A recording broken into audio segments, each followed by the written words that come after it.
स्वराज्याचे निर्माते छत्रपती शिवाजी महाराज, स्वराज्य रक्षक छत्रपती संभाजी महाराज, या देशाचे संविधान निर्माते भारतरत्न डॉक्टर बाबासाहेब आंबेडकर, इथल्या बहुजनांच्या पोरांना शिक्षण देणारे महात्मा ज्योतिराव फुले आणि सावित्रीबाई फुले, लोकराजे राजश्री शाहू महाराज या महामानवांना प्रथमतः मी अभिवादन करतो। किनवट नगरीमध्ये आज छत्रपती शिवाजी महाराजांच्या जन्मोत्सवानिमित्त मंचावर उपस्थित असलेले सर्व प्रमुख पाहुणे मंडळी, ज्यांना आपण ऐकण्यासाठी इथं जमलेलो आहे, ते नितीन मानगुडे पाटील साहेब आणि माझ्या तमाम बंधू आणि भगिनींनो, सर्वप्रथम एका शेतकऱ्याच्या पोराला या ठिकाणी मराठा भूषण हा पुरस्कार देऊन माझा गौरव केला, त्याबद्दल आयोजकांचं मनपूर्वक धन्यवाद देतो। ज्या हातामध्ये नागर, वखर, रुंड, इळा, कुऱ्हाड हे असायचं, त्या हातामध्ये आज पुरस्कार आहे आणि हे सगळं माझ्यासाठी स्वप्नवत आहे।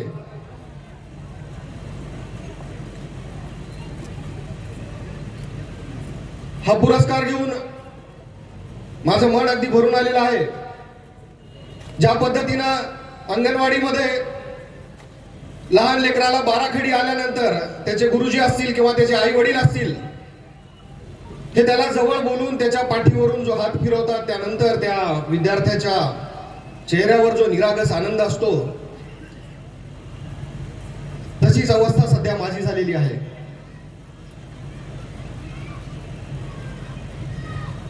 आपण काहीतरी चांगलं करतोय, त्याचं हे बक्षीस आहे।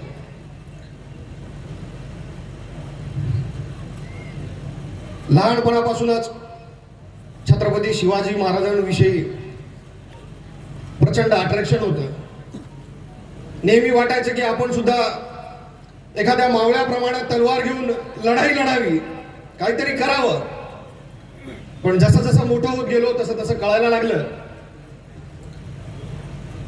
की आता लढाई तर लढावी लागेल, पण ती तलवारीने लढणं शक्य नाही, कारण आपण लोकशाहीमध्ये राहतो। आताची लढाई ही विचारांनी लढावी लागेल। म्हणून मग मी महापुरुषांचं त्यांच्याबद्दल वाचन सुरू केलं, अनेक पुस्तकं वाचली। मध्यंतरी आंदोलनाच्या काळामध्ये पुस्तकं वाचायला वेळ मिळत नव्हता, मग मी युट्यूब असेल किंवा मग इतर डिजिटल माध्यम असतील, त्यांचा पुरेपूर वापर केला। जसं जसं खोलात जात गेलो तसं तसं विचाराची खोली ही वाढत गेली। आपल्या आजूबाजूला घडणाऱ्या सगळ्या गोष्टी ज्या आहे, जे चालू आहे, राजकारण असेल, समाजकारण असेल, प्रत्येक गोष्टी कुठेतरी असं वाटत होतं की आपण याच्यासाठी काहीतरी करायला पाहिजे। पण भावांनो, आपण काय एवढे मोठे नाही की आपण चौकात कुठेतरी उभं राहिलो आणि बोलायला लागलो आणि शेकडो लोक असं ऐकतील। म्हणून मग मी सोशल मीडियाचा आधार घेतला, मी व्यक्त व्हायला लागलो, मी बोलायला लागलो, मी परखडपणे आपलं मत मांडू लागलो। जे पोटात होतं ते ओठात यायला लागलं। पाहता पाहता ते तुम्हा सगळ्यांना आवडलं। आज महाराष्ट्राने सुद्धा डोक्यावर घेतलं।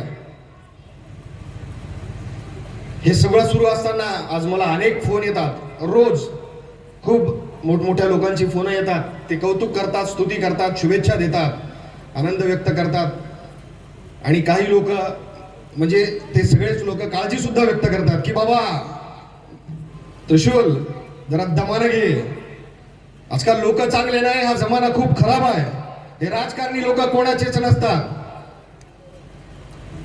त्यामुळं तू जरा काळजी घेत राहा। अगदी बरोबर आहे त्या सगळ्यांचं।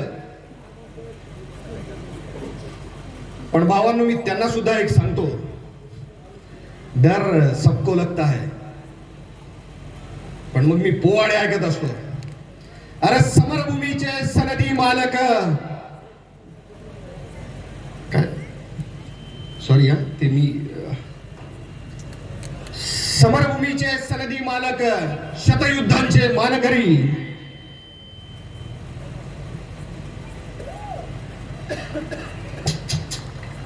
सॉरी मी पहिल्यांदा भाषण करतो। मग अशी बालकृष्ण दादांनी सांगितलं एवढ्या सगळ्या लोकांमध्ये, नाही का, होता होता अपडेट होईल, काय टेन्शन घेऊ नका, अजून आपल्याला भरपूर काम करायचे.